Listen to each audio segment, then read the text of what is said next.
Roger and his wife Caroline were kind. I was asked to teach Peter the skills of riding, fencing, and using a fowling piece. Roger knew that I could do those things, and I think he was trying to give some shape to my life. I did not mind, for Peter was a good student, and I enjoyed teaching him. Perhaps I was too good as a teacher, for after a couple of years he did not need me. It might have been that having mastered a horse, pistol, and sword, he was bored.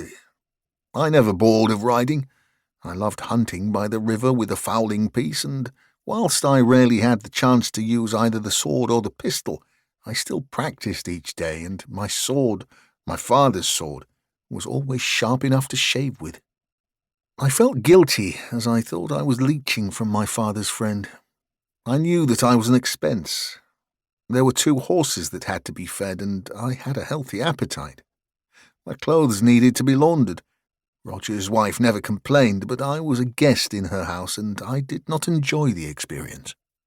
Time passed, and Peter grew. My life had a pattern to it that was at first reassuring and comforting. There were no hidden surprises. I went with Roger and Peter one day to the river. It had not been our intention to go to the river. For one thing, it brought back memories of the discovery of my father's body, but after tramping through the woods to forage for mushrooms, we found ourselves by the river close to the small island that appeared at various times during the year.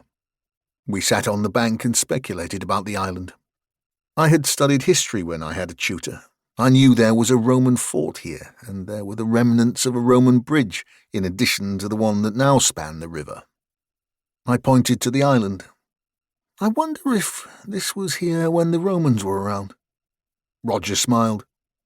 I suppose so, but why does that interest you? Peter was quickly bored, or perhaps it was me that made him bored, and he left us to find stones to skim across the river. I did not mind, as talking to Roger was as close as I could come to speaking to my father. Oh, it's just that the thought of that connects me to the past, and I find it reassuring to think of Romans being here at this very spot. We were silent for a while. I found it calming to watch the water rushing by to get to the sea. What will I do, Roger? I had called him Uncle Roger for a while, but he had insisted that as I was a man I should use his Christian name. What do you want to do? Something useful. You have been kind to me, but I cannot stay here forever. I am no leech.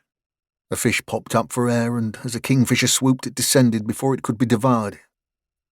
Perhaps I should go to the New World. My father thought it was a land of opportunity. Even as the words slipped out, I knew I would not do that. The New World had ended my father's dreams and taken his life. It would be the last place I would begin my life alone. Roger waited, and when I remained silent, he said, Use your skills. You can ride and use a pistol and a sword. The king may need men like you, and I think you would like a martial life. You could enlist in the army. I smiled. I am a gentleman and not a noble.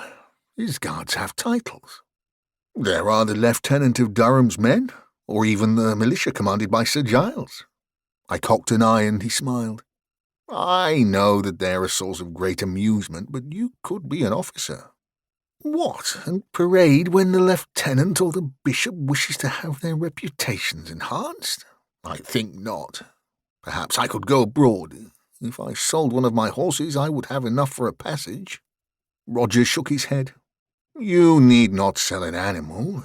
If that is your wish, then I will pay for your passage. You have done enough for me. The more I think about it, the better the idea sounds. I can speak French and German, and I have martial skills.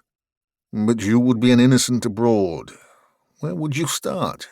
The world of a mercenary soldier is not one I know anything about. Those words put an end to my dream, for he was right, and we returned to the house, and I went back to a life which was barely above the humdrum.